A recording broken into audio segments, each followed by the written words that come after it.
सोचिए, एक सफर जो शुरू तो होता है शोहरत की तलाश में और दूसरा प्यार का जश्न मनाने के लिए। मंजिलें बिल्कुल अलग, लेकिन अंजाम एक ही, खौफ।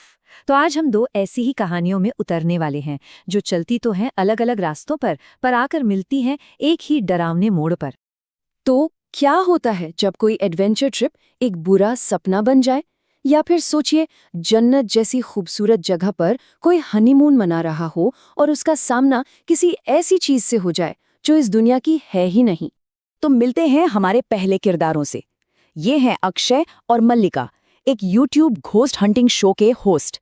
अपनी अगली बड़ी कहानी की तलाश में ये लोग जा रहे हैं रामपुर की बदनाम भूत हवेली।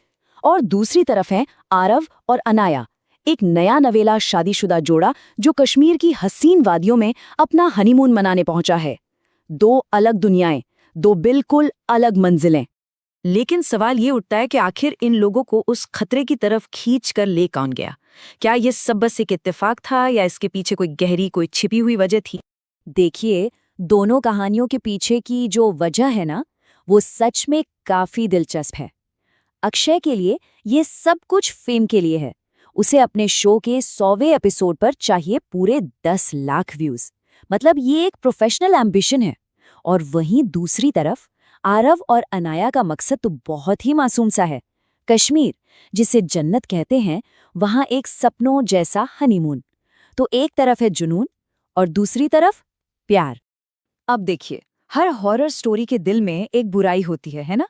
लेकिन यहाँ बुराई का सोर्स क्या है?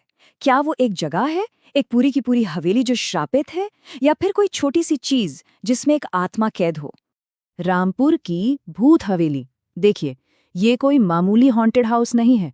ये राज प्रकाश नाम के एक तांत्रिक कातिल का अड्डा था। उसका ये मानना था कि वो लोगों को मारकर उनकी आत्माओं को हवेली में कैद करके अपनी शक्तियां बढ़ा सकता है। मतलब ये हवेली एक जेल है, एक जाल, जहां जो भी आता है वो एक और आत्मा बनकर हमेशा के लिए कैद हो जाता है। और दूसरी कहानी में खतरा एक बहुत ही खूबसूरत कश्मीरी दुपट्टे में छिपा है। ये दुपट्टा जया नाम की एक औरत की आखिरी चीज थी जिसकी मौत उसी वादी में हुई थी। अब उसकी बेचैन, बदला लेने वाली आत्मा इस दुपट्टे से जुड़ गई है और वो एक नए शरीर की तलाश में है। सोचिए, एक कितनी मासूम सी दिखने वाली चीज जिसके अंदर इतना भयानक राज छिपा है। इन कहानियों में ना, इंसान सिर्फ विक्टिम नहीं है, बल्कि वो इस शैतानी खेल में मोहरे भी बन जाते हैं। तो चलिए अब उन किरदारों पर नजर डालते हैं जिन्होंने चाहे अच्छे के लिए या बुरे के लिए कहानी का रुख ही मोड़ कर रख दिया। और यहाँ हमें दो बिल्कुल ऑपोजिट कैरेक्टर मिलते हैं।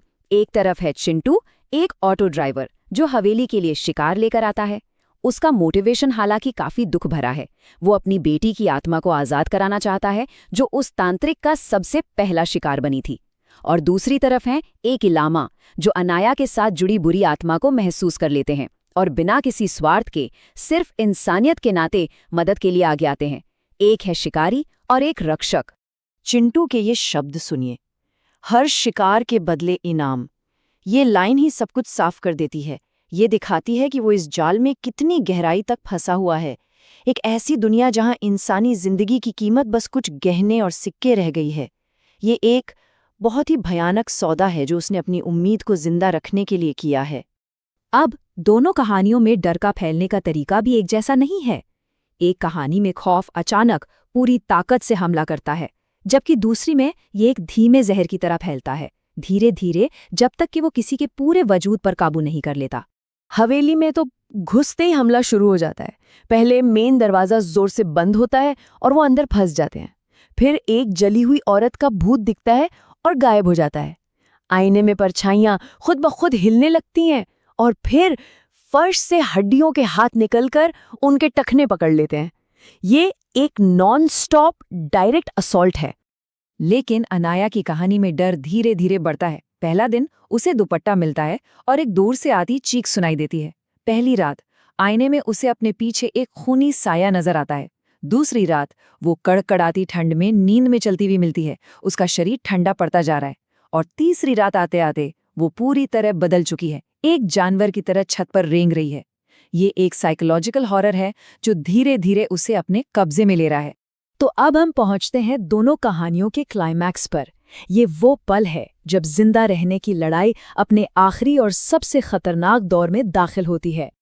अक्षय की ये चीख, बचाओ मुझे, मैं नहीं मरना चाहता, ये उस डर को दिखाती है जब उसे एहसास होता है कि ये सब कोई मजाक नहीं बल्कि एक भयानक हकीकत है। वो इंसान जो भूतों का मजाक बनाने आया था अब उन्हीं के चंगुल में है और उसे आईने के अंदर खींचा जा रहा है। यहाँ भी टकराव के दो बिल्कुल अलग तरीके हैं। अक्षय एक फिजिकल लड़ाई लड़ रहा है, वो उस आईने को तोड़ने की कोशिश कर रहा है जो तांत्रिक की शक्ति का सोर्स है। वहीं दूसरी तरफ आरव और लामा एक आध्यात्मिक लड़ाई लड़ रहे हैं। वो मंत्रों की शक्ति का इस्तेमाल कर रहे हैं ताकि उस शापित दुपट्टे को जलाकर अनाया को आजाद करा सके। एक तरफ है बल तो दूसरी तरफ है आस्था। हर लड़ाई का एक अंजाम होता है, तो चलिए देखते हैं कि इन दो भयंकर टकरावों का अंत क्या हुआ और हमारे किरदारों की किस्मत ने आखिर क्या फैसला सुनाया। और इन दो लड़ाइयों का नतीजा एक दूसरे से बिल्कुल जुदा है। हवेली की कहानी का अंत बेहद दुखद है। अक्षय हमेशा के लिए आईने में कैद हो जाता है और चिंटू वो अपने अगले शिकार की तलाश में निकल पड़ता है। मतलब बुराई का वो चक्र चलता रहता है। लेकिन कश्मीर की कहानी का अंत उम्मीद से भरा है। दुपट्टा जल जाता है, आत्मा खत्म हो जाती है और आरव अनाया सुरक्षित घर लौट आते हैं। यहाँ बुराई पर जीत होती है। और यही इन दोनों कहानियों के बीच का सबसे बड़ा फर्क है। एक कहानी हमें ये बताती है कि कुछ बुराइयां इतनी ताकतवर होती हैं कि वो एक कभी न खत्म होने वाला एक ट्रैजिक साइकिल बन जाती हैं, जबकि दूसरी कहानी एक उम्मीद देती है कि नहीं, बुराई को हराया जा सकता है, उसे खत्म किया जा सकता है। ये जो फर्क है वो यहाँ और भी साफ दिखता है। एक तरफ है खौफ का अंतहीन चक्र जो चलता ही रहता है, कभी नहीं रुकता, और दूसरी तरफ है श्राप की हार, जहाँ कहानी एक अंजाम तक पहुँचती है। मतलब दो तरह की बुराई और दो बिल्कुल अलग अलग नतीजे। और आखिर में एक सवाल जो सोचने पर मजबूर करता है, ज्यादा डरावना क्या है? एक ऐसी जगह जहां बुराई हमेशा से है और उसका चक्र कभी नहीं टूटता, या फिर एक छोटी सी चीज, एक दुपट्टे जैसी, जिसे कोई अनजाने में अपने साथ घर ले आए और वो बुराई उसके पीछे पीछे चली आए? इसका जवाब शायद इस बात पर निर्भर करता है कि किसी को किस तरह के डर से ज्यादा खौफ आता है।